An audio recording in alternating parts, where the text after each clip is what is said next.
Movies in the Man Cave.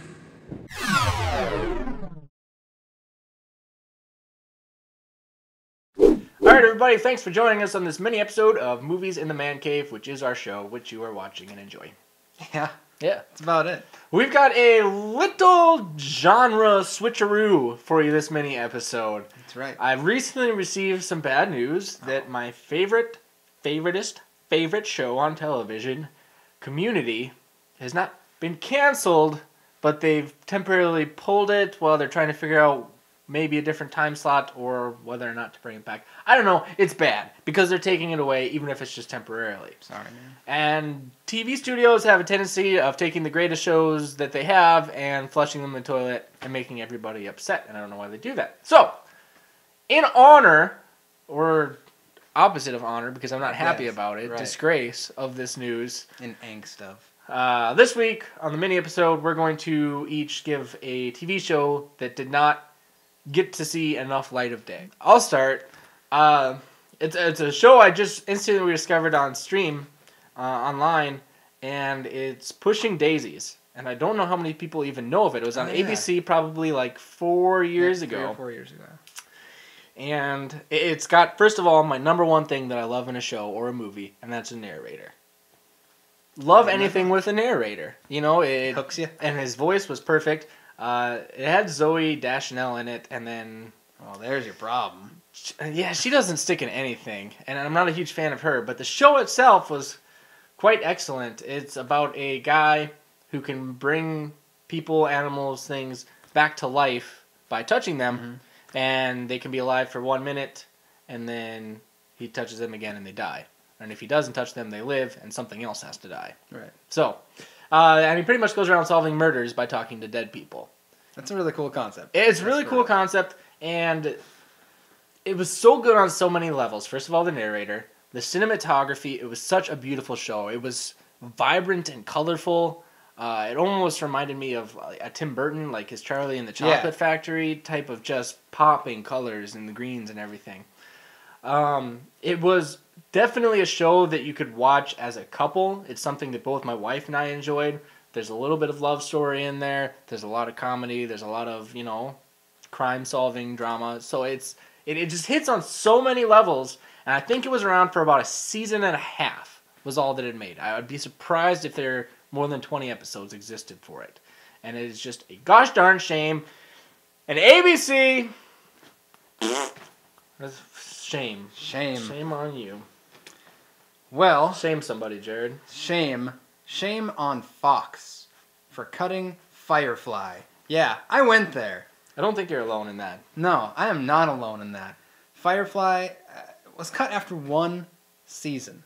It did not even make a season. It's like 6 episodes. Yeah. And it's 6 episodes of probably next to like Star Trek The Next Generation, the best sci-fi space exploration show you can get. And I don't even know where to start because it just makes me so mad that they canceled it. What's dumb is that they went ahead and they made Serenity, the movie, to kind of like wrap it up. That's not dumb, though. Well, no. That's giving the fans what they want and what they need, and that's closure. That's the worst thing about these shows getting canceled. But it was closure, yes, but at the same time it wasn't. Like, it kind of opened up a new can of worms, you know? And so it's like almost like a movie that could like connect two separate shows. I don't know. Unfortunately, I caught Firefly like after the fact, you know, so I'm kind of one of those like retro haters. Mm-hmm. You know, it's on Netflix Instant Stream. You can usually find it on DVD for fairly cheap because they don't care. I guess I should talk about what the show's about. You said space exploration. Yeah, and space cowboys. Cowboys. Yeah. Yeah. This is a mini episode. Let's keep it condensed here. Yes, exactly. And the actors, we mentioned anything with Zoe Deschanel, Tanks. Same thing with Firefly. Has Summer Glau in it. Pretty much anything she touches dies. She was in The Cape. Oh, that deserved to die. And I'm pretty sure she's in Terra Nova, judging by how it's going. That will... But how has that made it already, like, longer than, you know, either of our shows that we... Bad. So shame on Fox. Shame on ABC. Shame on anyone that cuts good shows. But it's not too late, people. We can still save community. Write your congressman or woman, your person in Congress. Make it happen. Mm-hmm. And write people to get Firefly back. Focus our efforts. We're gonna channel. Okay. We'll save my show, and then leftover letters can be used to save your show and resurrect that. How's that sound? Sounds good. All right. Kind of feel like we spent that whole episode venting, but I really, It needed to be done. I needed to get that off my chest. Right. I feel better. It's like therapy. Yeah. Thank you for being my therapist, everybody. I appreciate it. Appreciate Join us next week when we will have a much calmer, full episode for you. We're going to take some deep breaths and maybe some sort of pills, and we'll be back. All right. We'll see you then.